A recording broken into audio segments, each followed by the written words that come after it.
Hello and welcome! Please don't forget to subscribe to this channel, check out these courses, and enjoy this clown-versation!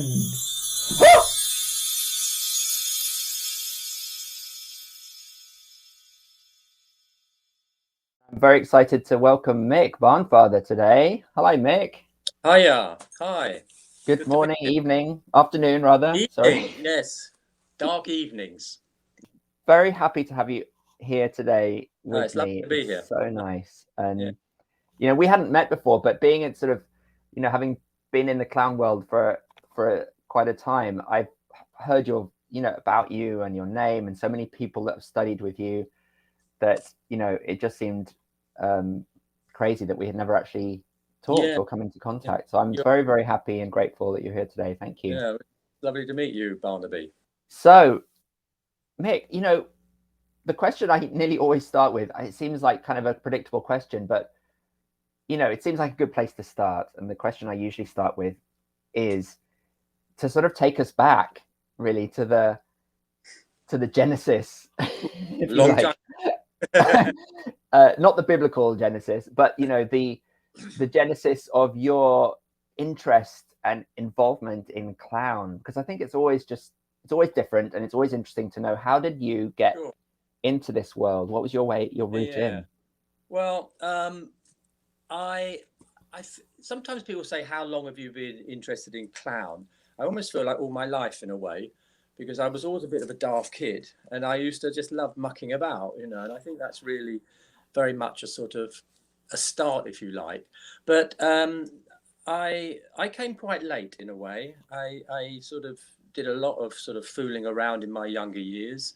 And it was more in my late 20s, really, when I used to play music with a number of friends.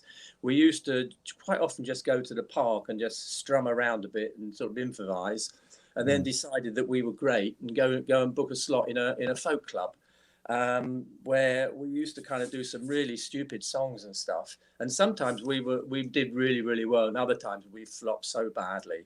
So was it kind of a clown act, in a way, a clown musical act? Sort of, in a way, when I look back at it, yeah. But you had a few of the folk people there that were a little bit, like this, who really hated us.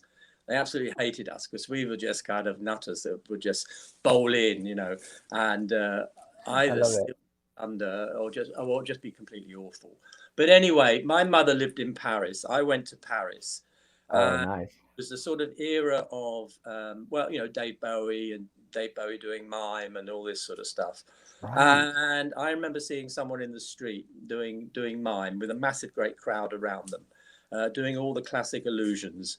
And there was an absolute stillness and a focus on this person. And I just thought, I want to be the center of attention like this guy is, So I went back to England. I was looking for a mime course. I went to a particular mime. I won't name it, but it wasn't particularly good. But eventually I found Desmond Jones Mime School. And Desmond Jones was wonderful, absolutely wonderful, really, really technical. But I wasn't brilliant at the technique particularly. And I didn't feel like necessarily that I could, I loved it, but I didn't feel like I could really express myself as I sort of wanted to artistically. And and then one weekend, 2 weekends he had a weekend of improvisation with one of Keith Johnson's sort of actors. I can't remember what the guy's name was now. It wasn't Ben Benison anyway. And I really enjoyed that and seemed to do well at it. But then John Wright came in another weekend, and John Wright's brilliant. And he was doing a lot of stuff with mask. And I seemed to really, really enjoy this, especially the half mask, where I just sort of, I think one of the things when at that sort of at that age of my training, even though I was a little bit older, was I was quite nervous.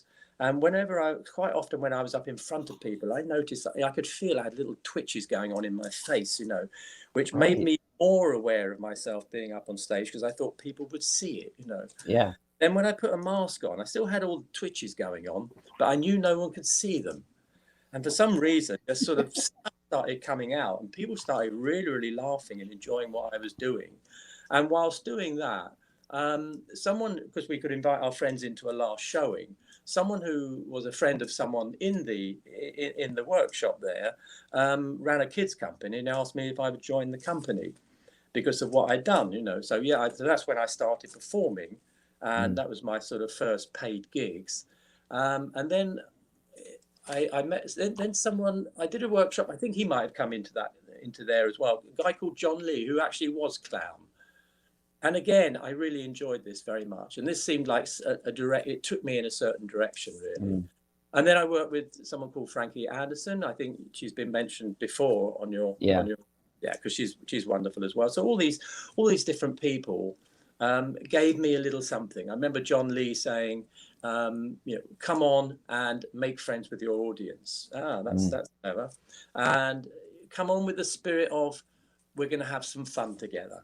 That makes sense, you know.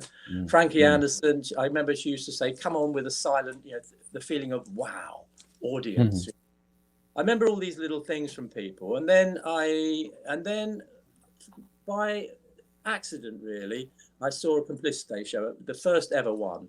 And I didn't realize you could be that crazy on stage. I really didn't. Just like, wow, you know, put it on your head. It was called. It was beautiful, absolutely wonderful. And so I was a big fan within, you know, 5 minutes of that show. And they weren't so well known then. And I sort of saw that they were doing workshops. I went and did some workshops with them. One was a clown workshop. And I remember and I was a shy kid, actually. I was a very shy kid. And that was also, you know, part of why I was nervous when I was on stage. And I wanted to get over that, you know. I really wanted to get over that. There was something that always told me, yeah, but you know, and every time I went to perform, I always thought, why the hell am I here? Why am I doing this? Why do I put myself through this?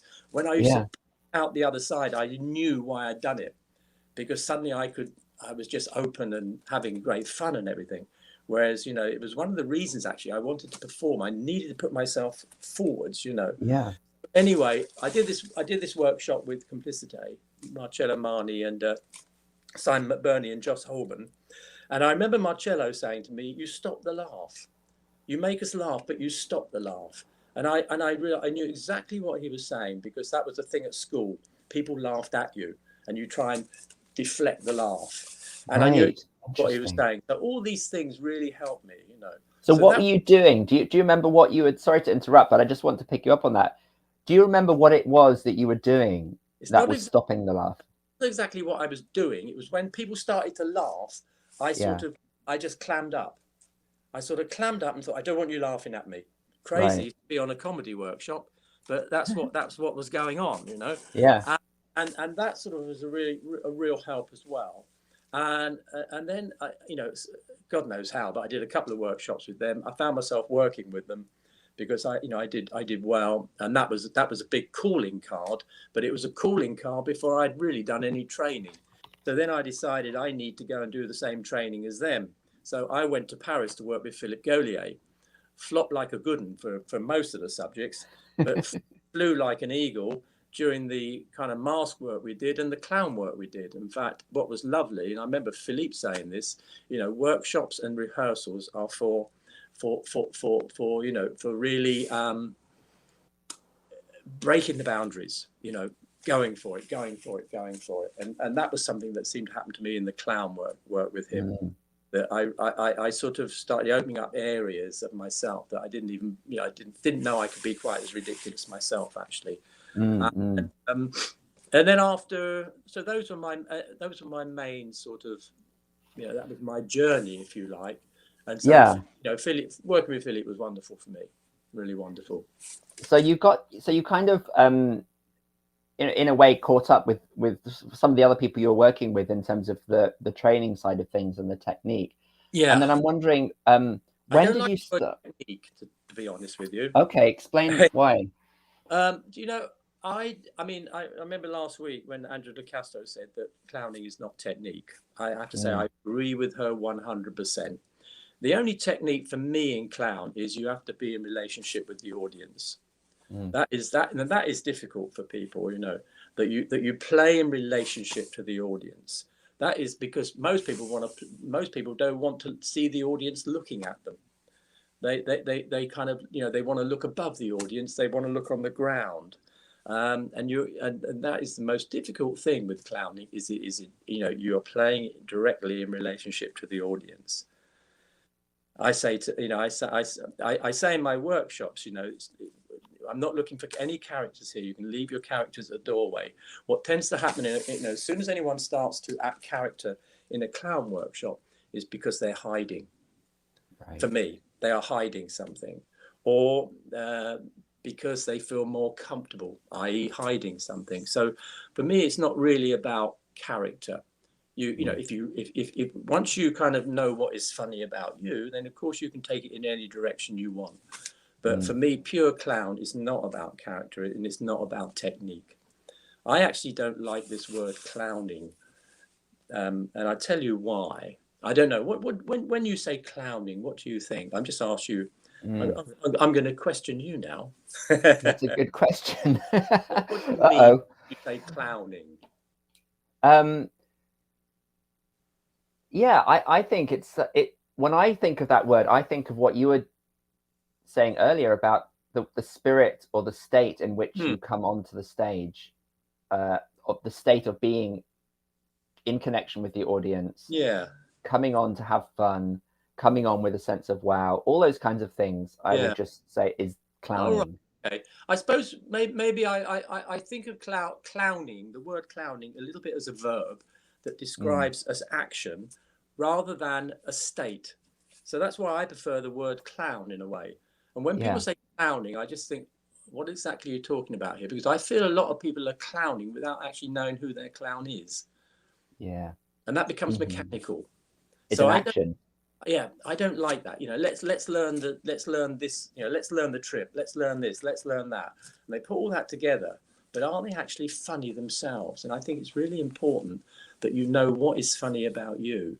There's a thing I say when I first give my clown courses is, I've got a little, I'm not going to do a big rap here. I'm going to tell you in one sentence what I feel clown is. And it comes in 3 parts. Number 1 is it's the fun and the joy to be ridiculous, to be stupid, to play the idiot, the fun and the joy, really important, of course.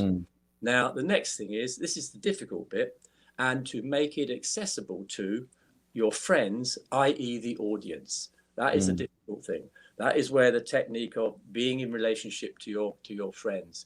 You are like a salesman when you're up there in a workshop, because you're looking to see what is the reaction. If you're not in relationship with the audience, you're not allowing the audience to tell you what to do next.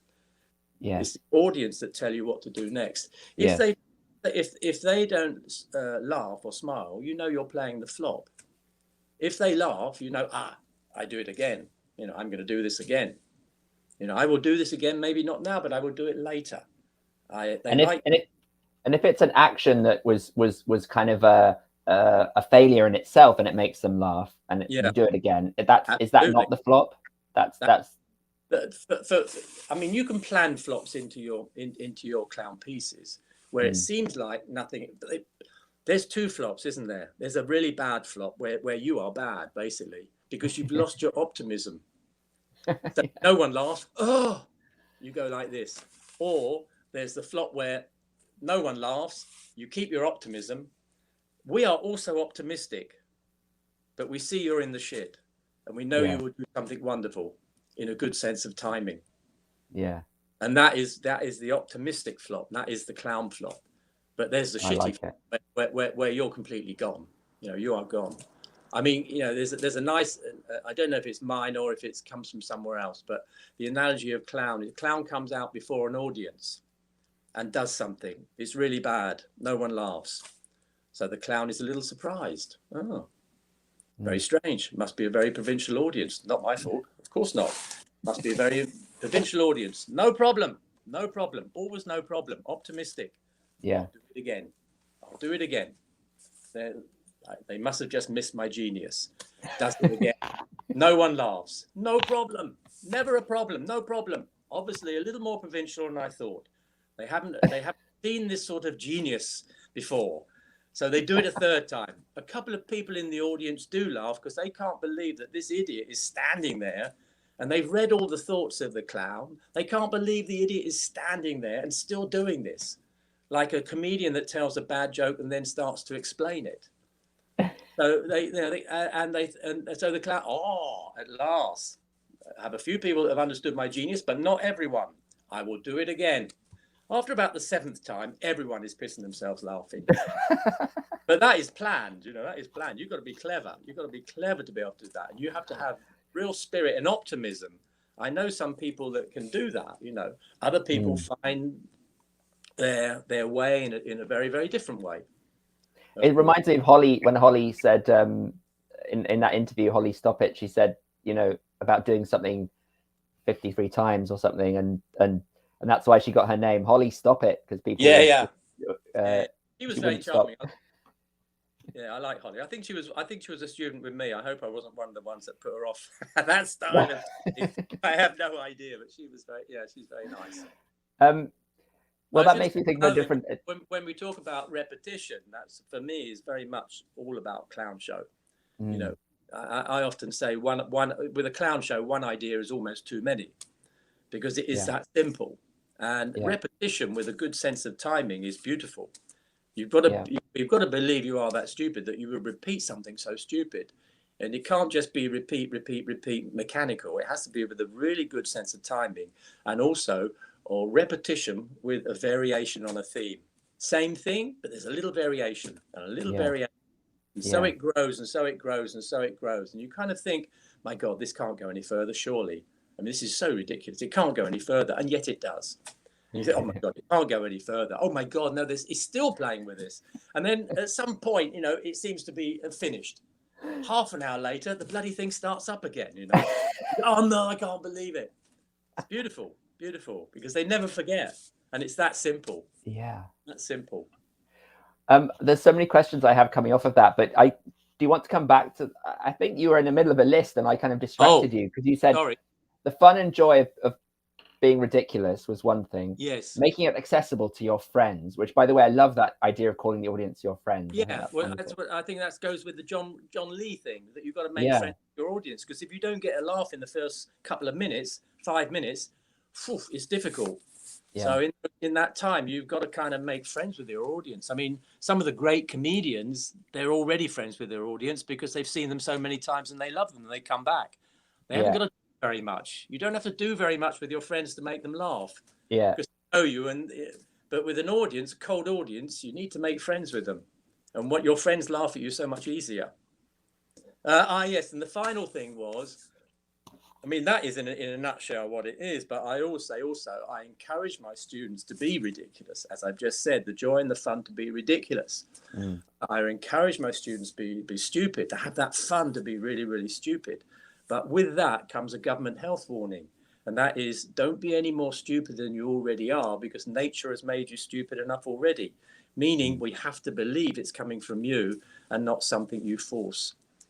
So if it's coming from you, it's coming from, if it's coming from the joy, potentially we laugh. If it's coming from your force, then we're gonna say no, thank you. Maybe you need to go to the psychiatrist and not.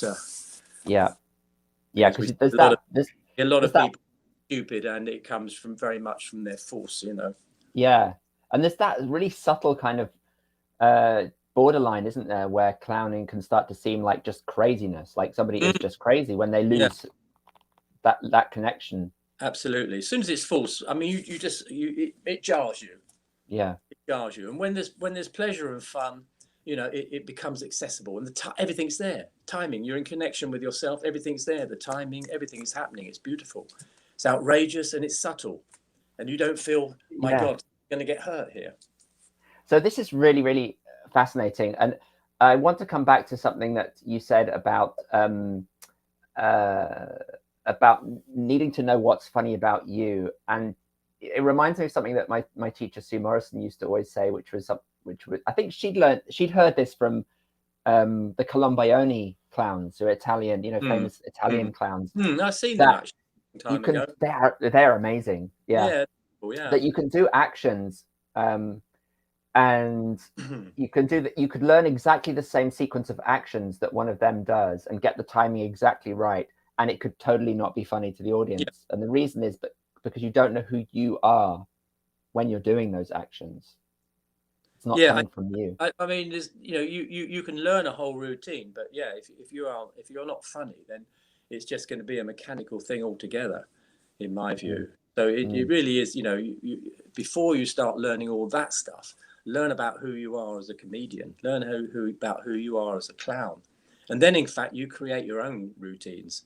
And I think they're much more satisfactory anyway than adopting sort of, I don't know, the 3 clown gag and this, that, and the other, Yeah, and it strikes me that it's very, as a teacher, what a difficult art and skill it is to be able to help people on that journey of discovering what is uniquely funny about them. Yeah. So let's talk about that. Like, what are presumably you've learned a lot from the teachers who taught you over the years, and you've become your own teacher as well. You learn a lot from teaching.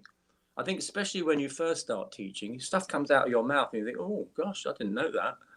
Sounds mad, but you think, gosh, that was quite clever, I remember someone writing down a hell of a lot of stuff in one of my workshops, and she sent it to everyone, including myself. And I was reading it thinking, that's pretty clever, actually. I don't remember saying that at all. I thought I was actually, taking it all in and thinking, wow, pretty good. Sorry, what was your question? Oh, De Castro says hi, by the way. She's on. Oh, hello. Yeah, I loved your interview 2 weeks ago. Yeah, I loved it. I think I was just wondering about, what does it take? Like, how do you help people? What are the ways, the best ways in which you help people to find the uniquely funny thing about them? Well, there is a problem that we don't like to make mistakes. We are programmed not to make mistakes. For me, so much about comedy is making mistakes. So much about clown is making mistakes. So number one is, you've got to reverse the habit of a lifetime. We all kind of want to present ourselves as people that know what's going on because we achieve in life by doing this. We've been brought up to do this. It's very difficult. We make a little blunder. Oh, sorry. But in clown, it's the reverse. You've got to embrace the flop, embrace making mistakes. So and what does that mean to embrace it? Like, how do you embrace that? Is it internal or external? It's seeing that it's a gift. It's a gift. It's a gift to discover. So I do a lot of things, in the beginning of workshops. I play games, and we have a conversation about what is it that's, we've just played these games, especially Grandmother's Footsteps is brilliant, because you can make people look at the game, and in the game many things happen. Say, what have you noticed about people? What have you noticed about their quality? Blah blah blah blah. Do you find the game watchable or don't you find it watchable? Because if you don't find it watchable, then we can't learn anything from this game. Everyone always says watchable. Why is it watchable? People are having fun. They're having fun. That's what makes it watchable. Why are we laughing in this game? What's going on here? Why are we laughing? People say many, many different things, but it boils down to the fact that people get sent back, and their reactions to getting sent back, they make mistakes. It's beautiful. So whenever I'm sort of reminding, especially when people are, fucking up in the workshop a little bit, I remind them about the optimism of the game Grandmother's Footsteps, and how we weren't getting hung up when we were getting sent back. So that is a big thing, because quite often, you do clown exercise, you make a mistake, you want to say sorry. Don't say sorry, please. Don't say sorry. It's actually, think of Grandmother's Footsteps, the optimism. And I try and put people in the shit. I play the authority figure. I explain that to people. I like to use red nose in my workshops, because then they know when I start, shouting at them, telling them to do this, don't do that, what you think you're doing, that it's not really me speaking to them. It's a clown exercise. So do you wear the nose yourself during the work? No. They do. They do. They do. Yeah. All the way through. But I am, I'm setting up various tasks that I know are impossible to do. Yeah. So they fail, basically. And why are you doing this? Why are you doing that? You leave the stage immediately. So I'm playing the ringmaster, really. Yeah. And that is to provoke them into making mistakes, which we have already seen are very, very funny. And so when you're playing Grandmother's Footsteps, do you play grandmother in playing that role? No, I don't. I get one of them to do that, and we might do it in groups of 5 or 6. So we have we have 3 or 4 groups going, and you get many, many different flavors. You'll always get someone who keeps getting sent back. And and all the eyes go on that person. So therefore, you start talking about the repetition of mistakes and how funny it is. In fact, do you get people on to that person who do makes you split up the group and have them watch, sort of half watch and oh yeah, half absolutely. Then Yeah. then we talk about it afterwards. Yeah. So and a lot of my preliminary exercises are setting up sort of little routines that I don't teach very well. So I know, little clapping routines, all sorts of stuff. I know they won't. I know they'll have a problem doing it, and that's the idea, that they can't do it very well. Or also you can get one group that you teach them really well to do something, and then just throw someone in there who hasn't had the instruction of how to do it. Right. Therefore, you've got one person that doesn't know what the hell is going on, and of course we focus very much on that person. Yeah. So really, it's just sort of getting people to accept that first, that actually mistakes are wonderful, and just really, and setting up many exercises and pointing out, because at the end of the day, you have to point out to people, what is working and what isn't working. That is for their benefit, but also for the benefit of everyone watching as well. Yeah. There's gain from watching as well. So So is what's we start to understand, what is amusing. You start to understand a little bit what is amusing about yourself. Now, by the end of the workshop, I always hope that at least everyone has moved in some direction. Some people move really fast. It's like some people, it's like a duck to water. This is what I've been looking for all my life. Other people struggle a little bit more, but I always hope, and I try and spend as much time with everyone as possible, that everyone has made some sort of movement, that everyone has had a positive experience. When you say what's working, what's not working, how are you defining that in terms of, is it really about laughter and it being funny, or other signs of it working? Laughter. Always. Yeah, always. When I say laugh, that's not completely true, because we can also smile. Yeah. Our enjoyment comically of what they're doing or not. And are they, do they continue? Do they lose their pleasure, and do they continue in the same direction? Because you have to change track if people aren't laughing, or you have to remain optimistic. So it's really pointing this out, and everyone knows anyway. If you're up there and it's not working, it's painful. It's not working. So just say, dust yourself down. We go, next time you go, not a problem. We just, you have to flop many times to discover who you are comically. It's just the nature of the beast, I mean, it's always amazed me how that game, Grandmother's Footsteps, how rich it is, and I just play it myself over. I'm really happy to hear that it's something that you do as well. Well, it's over and over again. Point for me, a really good starting point is, I get people, because I play some games, but it's always the same. When people are caught out, people laugh, blah blah blah. But you play that game, people really see. You see so much about theatre. You see that. You've got what I call the comedy zone, which is the one. It's like about people that can't take more than 3 paces without getting sent back. It's like the back area is the comedy zone, where we laugh, because people just can't do anything right there. And then as you're getting more towards the grandma, the tension seems to rise. Suddenly people daren't move a muscle, and there's a real tension in the room. Yeah. And what's wonderful is to observe the audience, who are kind of rooting for that person, to touch.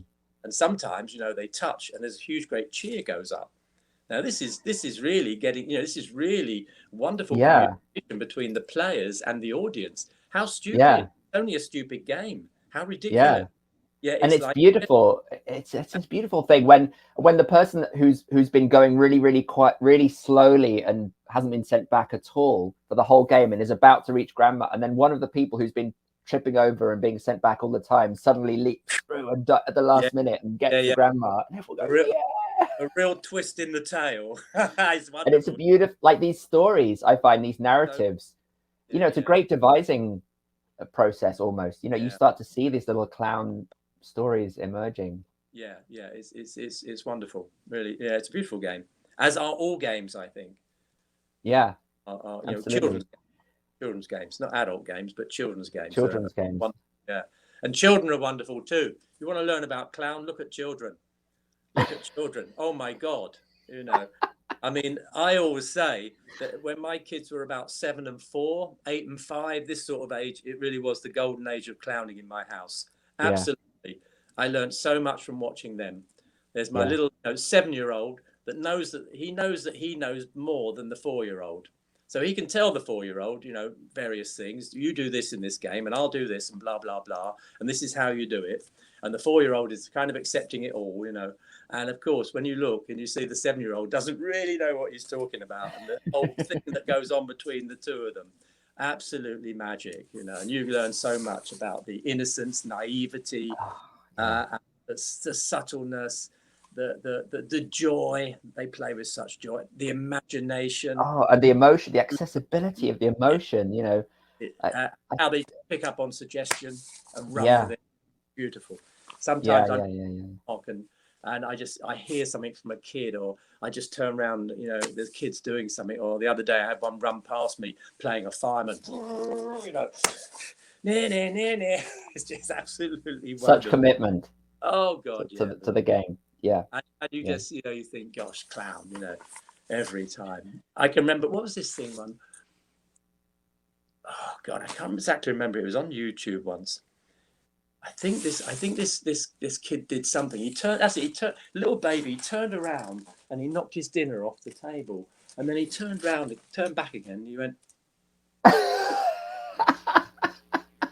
Beautiful. He just couldn't work it out, That's so great. The classic. You could repeat that over and over again, and it would be funny. So we talked before we came on. Us also a little bit about improvisation as a devising tool, and I wanted to ask you a little bit about, because we've talked about some of the elements of workshop and learning what it means to clown, but from your experiences when you first started working with Complicité and then also making your own shows, what are the sort of ways that you go about making or starting to create clown work that you can present to an audience?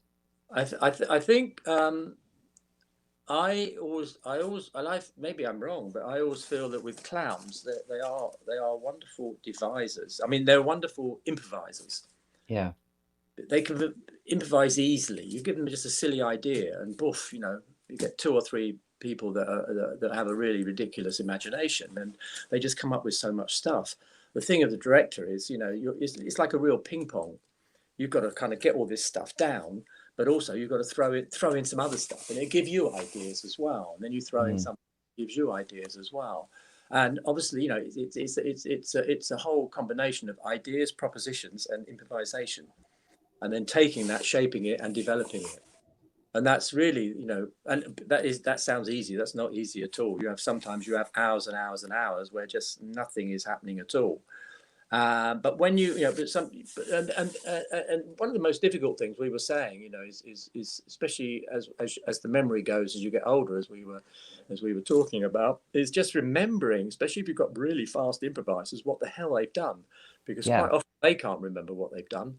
So if you're an outside eye, you've got to get it down really, really quick. And then the next time you do this, it really is like, as we were saying before we came on here.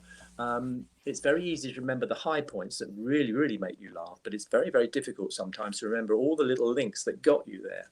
So that is really, at some point you have to sit down, you have to start making it into a script as such, a loosely based script.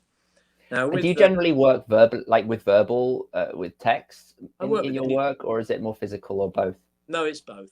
It's both, depending on who you've got. But no, I don't really. I mean, my view is, it's just my personal view. You've got a mouth. Why not use it? Yeah. Just like you've got everything else. Why not use it? Yeah. So yeah, I work with both really. Yeah. So when you write a script, does it tend to be text based, and then you go back and direct it and figure out the physicality, or in the script are you recording actions and physical? Well, if I'm doing a clown show, and quite often, and other shows that I've done, I don't generally have a script to start with. Yeah. It's just come in with an idea. Yeah. Been over the pub for a couple of hours, and have a drink and just try and throw some ideas around. And if we don't get one, we'll go back there again the next night, and eventually you get repetition. Yeah, repetition. Exactly. The fall of my life. The repetition of being in the pub. No, another pint. Yeah, another pint, just another one. And so then, finally you've got some sort of idea, and you've just got to kind of start brainstorming all the sort of improvisations you can do from that idea. And quite often it's like, you're almost creating bits and pieces, and then somehow you've got to try and put this together a little bit. It depends really whether you're kind of following some sort of story, or whether you're just sort of doing a sort of really madcap sort of clown thing where, I remember with the first Complicité show we did, which was called Please, Please, Please, there was some magnificent stuff in rehearsal. Oh my God, and we kept saying we should do a show with outtakes, we should do a show with the bits that never went into shows, because there was some brilliant stuff, And then the idea often does change with a devised piece. You have to do a write up for the theatres the show you're doing, but by the time you get there, it's nothing like the little blurb you've given to them, because it's changing all the time. And it was like these little sketches and things, these little sketches that we had, and somehow we had to try and fit some together and sort of cement down them between, so that it didn't look like it was just sketch after sketch after sketch. And sometimes so that's about transitions, which is a great art in itself. We change the order around to see how does it work when it's like this, So and eventually, yes, it did work, but gosh, the stuff we threw out some of it was just magnificent. So what was it? What were those shows about? Those Complicité, like Please, Please, Please. What was that? Please, Please, Please was started off to be a show about love, sex, and jealousy, and it was a comic show. It ended up as a sort of a little bit apocalyptic, like a lot of those early shows did, but it started more and more. We were doing it. It seemed to sort of be gravitating towards a show about family. And in the end, it did end up, and especially as we were doing this, it was coming towards Christmas when we were going to be performing it in London. It ended up as a sort of show about family at Christmas, but a very dysfunctional family. And in the end, it just ended up as a whole, people were beating each other up and God knows what else, it just ended up as a really bad Christmas, basically. So it was not really a jolly Christmas. So that's how that. I love it. But then later on with Complicité, they started using text. They started using adaptations of books. So that was a very, very different thing. It was to find a world, something theatrical to tell that particular story, but not in a sort of naturalistic way. So then I did something called, I can't remember what I did after that. I did The Visit by Duramap. So that was actually a text that we did. But we did it in a very sort of stylized way. It was a very popular show. 3 Lives of Lucy Cabral was a book. We did an adaptation of a book. And that was another very successful show, which we had, John Berger then was alive. So he would come in and work with us sometimes. And he was always on call if we had a little bit, because we were doing an adaptation, sometimes we need a little bit of text to link something with something. And Simon used to just fax him in the evening. It was fax in those days. And within the morning, he'd get this magnificent piece of text would just be in his fax ready to bring into rehearsal, And I remember this, John Berger was amazing. He was sort of, 75, living out, he was sort of communist. He was living out in the Haute-Savoie region of France, where this particular story took place, driving a motorbike around the mountains. And he came in to work with us. What an amazing experience. It was wonderful, yeah. Yeah. And I know that we were doing some exercises with them sort of being blind and being led around, and there were 7 of us. So I was actually working with John, and I was kind of making little noises, and he would be following me, this 75-year-old famous writer, amazing.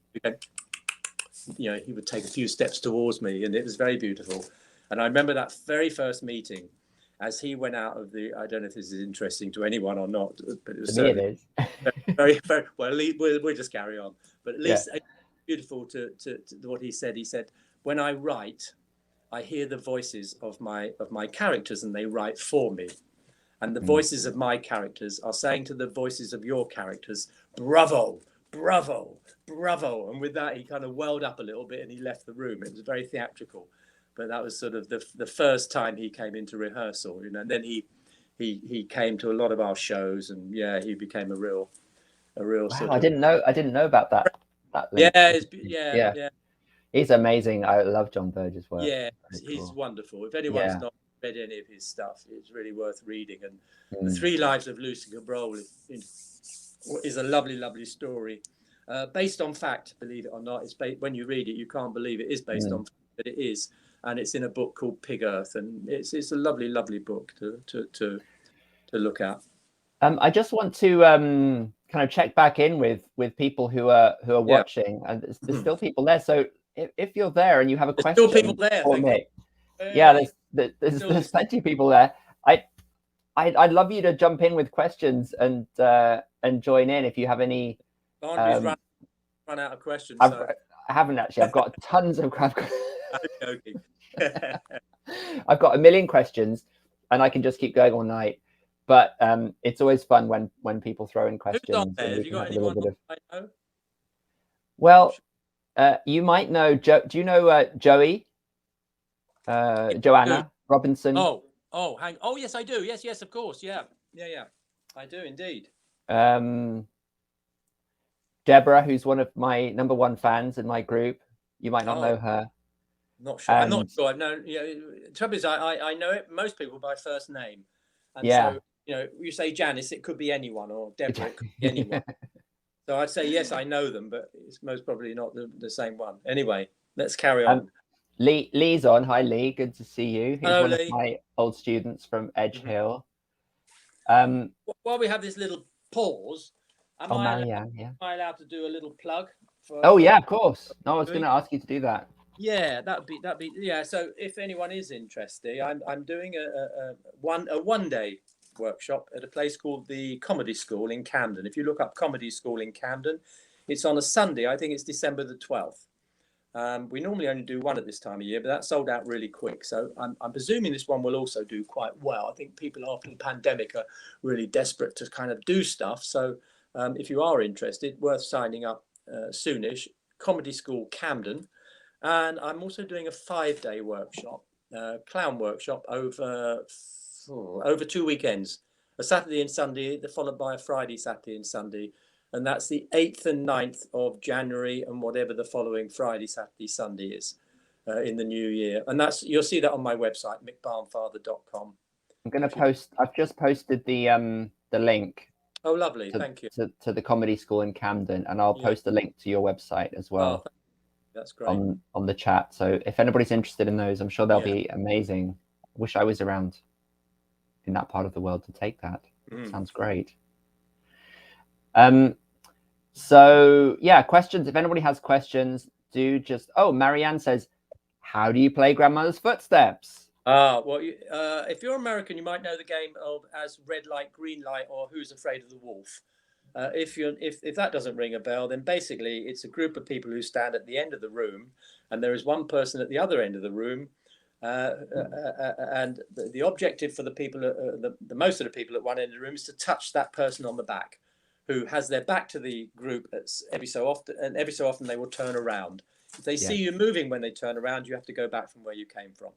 And what is really fun is to add a few obstacles in the room where you might have to go under a table or something like this. There's many versions you can play. I sometimes do it where there's a coat or a piece of clothing and you have to actually put it on the way.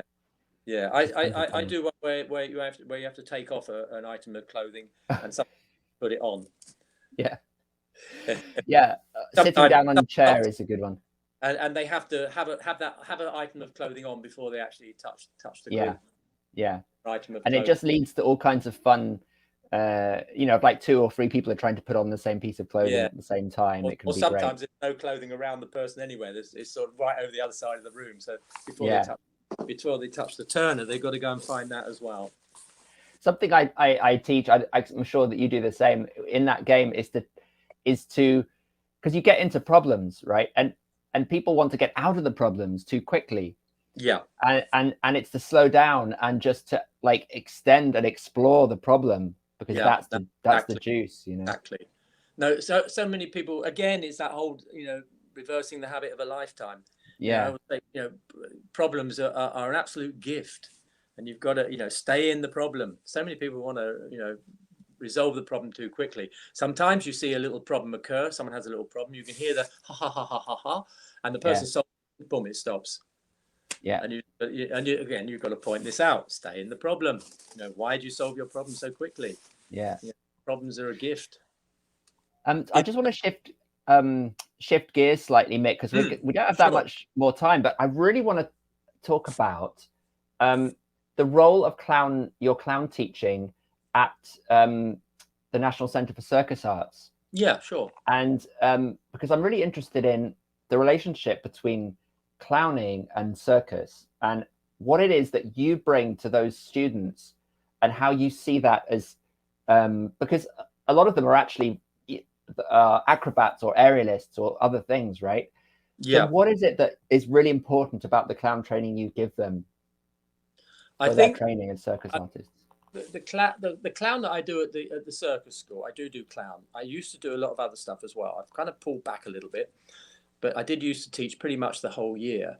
So I used to do kind of improvisation, clown, mask work, ensemble work. I used to do quite a lot of things down there. And a lot of that is to get them going a bit, and to get them, their imaginations going again. Because I say to them, one of the things I say to them, what is going to define you as a circus artist? What makes you a unique circus artist? Because when you come out of this school, you're most probably going to have a high level of skill, but so are a lot of other people who are doing exactly the same as you. So what defines you? It's you. It's your personality. It's you as a performer. It's your imagination. So a lot of those things I do there, I mean, because quite often, as you say, they've done acrobatics. They come from somewhere or whatever where they haven't really, a lot of them haven't done theatre.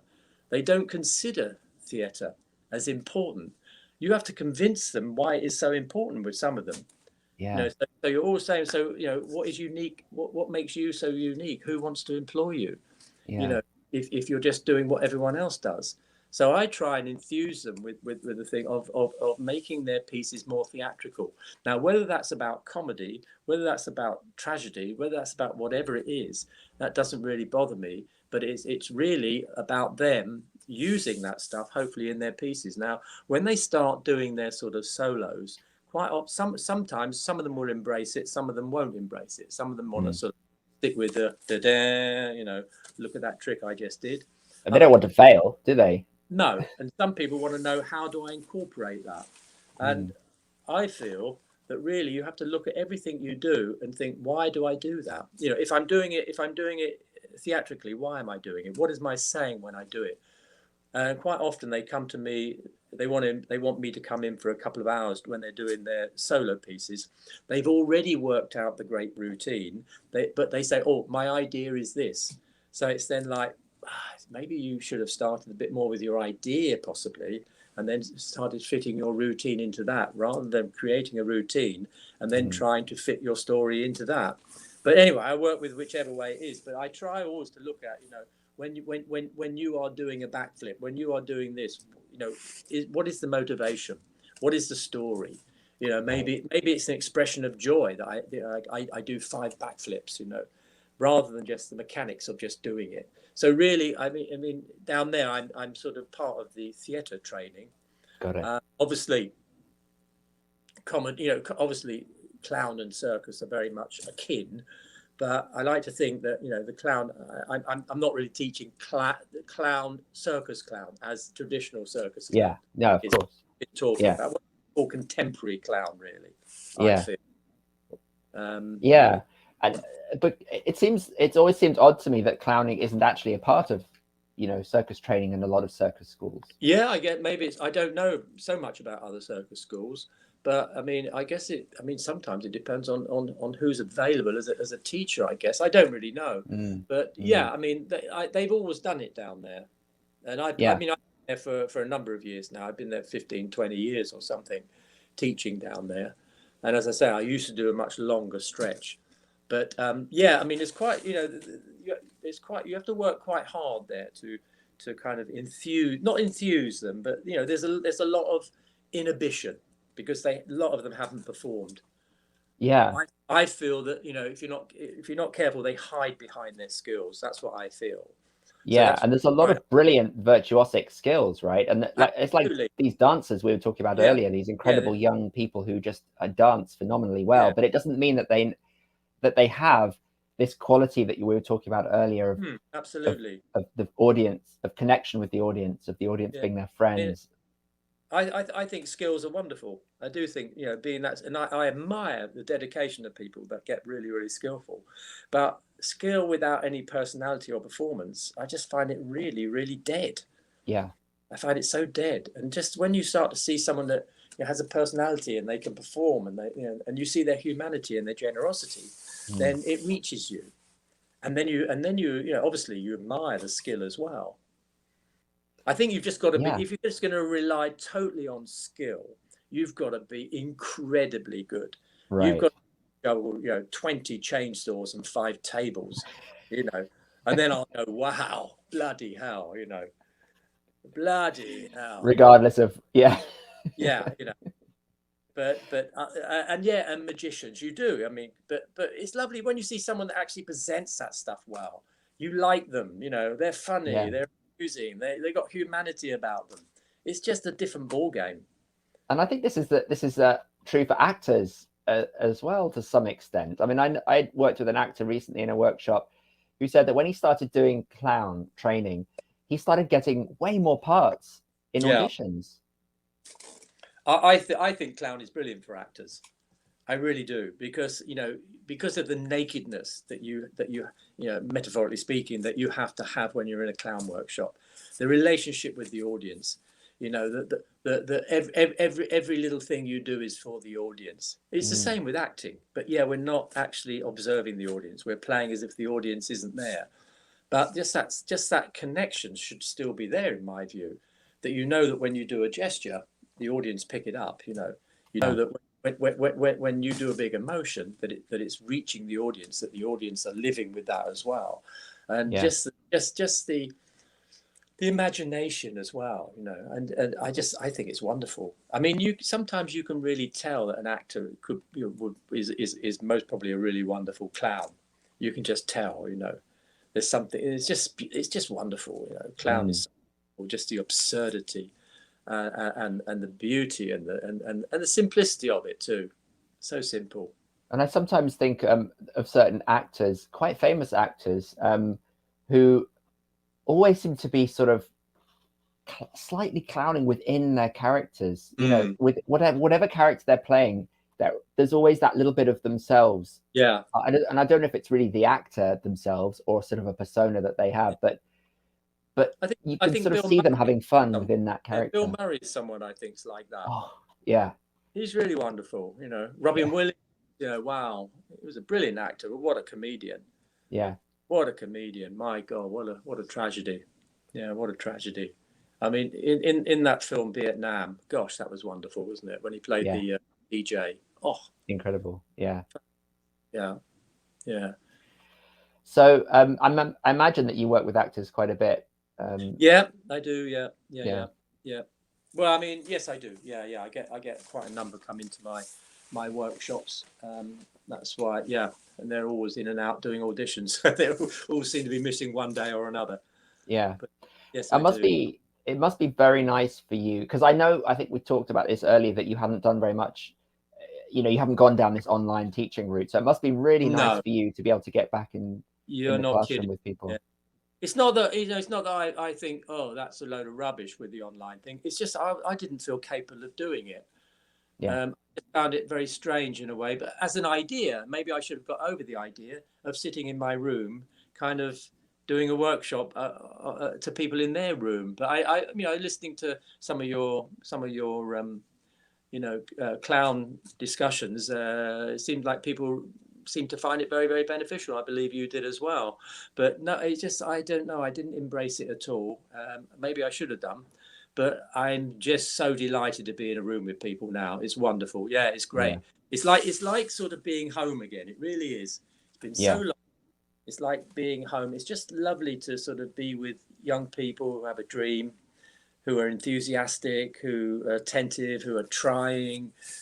Just that whole communication is wonderful. You know, at the moment I'm working with American students who study abroad in drama.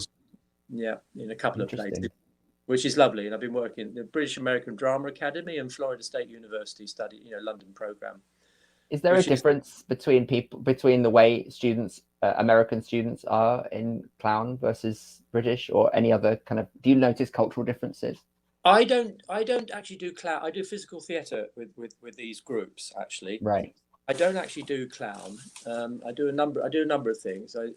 With these.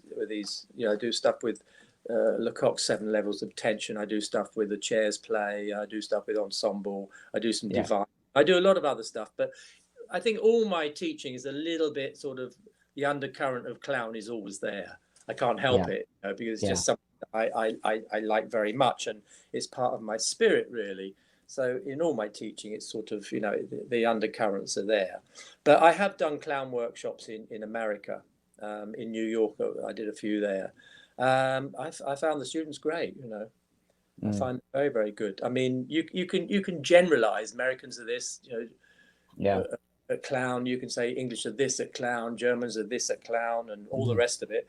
But actually, you just get some good people from all nationalities, really. And you get some that find it difficult in all nationalities. It's always a mix. But I think there is a big overriding sort of. I think there's a big optimism with Americans. I love this. Yeah. You do it. If you do a show in front of Americans, they're applauding when you come on. Yeah, right. Where, because they want, it's happening, Yeah, there's a kind of a high spirit. You do that with English, they're kind of all grumpy sitting there. Okay, prove yourself. What you got? What you got? And at the end, you're lucky if you get 2 rounds. Where you come back twice. Americans, you're coming backwards and forwards for a long time. That sort of optimism and enthusiasm is really infectious. I like it a lot.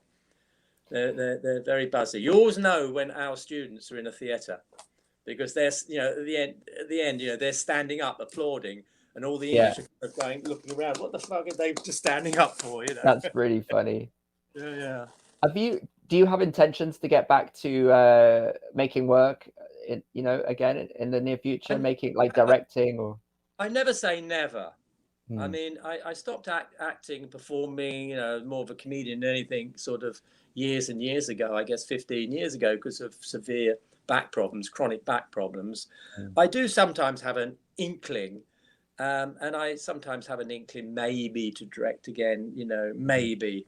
But I suppose I'm leading a sort of more of an unchallenged, sort of quieter life now in my later years, So, I mean, I like it, 3-4 days teaching a week and free time. I like, doing my own courses, which very, very satisfying. I enjoy it very much. Teaching is really enjoyable. I realized how much I enjoyed it after this pandemic. I realized how much I don't want to retire completely after having this sort of period of retirement of 1.5 years during the pandemic, which at the beginning, I mean, awful the pandemic, but for me personally, I felt I was very lucky. I live in a fairly decent sized house. I've got a garden. I feel very sorry for some of the cases during that pandemic, but it was a sort of period of, I guess, kind of reflecting and, just sort of relaxing and not having to run out and do work. But then that just got too long, it just got too long for me, and I just thought, God, I'm sitting there thinking, God, I really want to go and work, and then blessed day arrived when I came in and did my first workshop again, kind of grinning from ear to ear, it was just so beautiful, really. And it's been great. Been really good. Well, this workshop that you're teaching at Camden sounds amazing. So if anybody's listening, wants to, hopefully to jump on that, sounds great. Oh, Barney. But that's a 1 day. It's kind of fairly basic introductory. You just have a bit of fun and understand. And where's the longer one that you mentioned? The longer one is actually in an annex of the Circus School, the National Centre of Circus Arts, called the Creation Studio, that they hire out to to various people. So I've And so you're just doing that independently, yeah, and can people find out about that on your website? Yeah, just look at the website. Yeah, mickbarnfather.com, the workshop page. Is it called Comedy and Clown? Or what's the workshop? Yeah. If you look at the workshop page and the dates and times, I think it's on there. It's on that page. Oh, here it is. 8th, 9th, 14th, 15th, and 16th of January. Yeah. Over 2 weekends. Yeah. So the Creation first Studio Energy Center. I like kind of doing it over 2 weekends. The first kind of weekend is very much about laying down a little bit the guidelines and the reference points, if you like, and then the second week I will assign people costumes to bring in, which I feel helps them look a little more ridiculous, and then they come in with costumes in the second week, and it's kind of nice because everyone feels like they really know each other. They're glad to be back, and it's a really nice starting point, for the second blast. Yes, that sounds like a really nice structure. I like that. Yeah. So I've put the a while back actually, and it really works well. Yeah.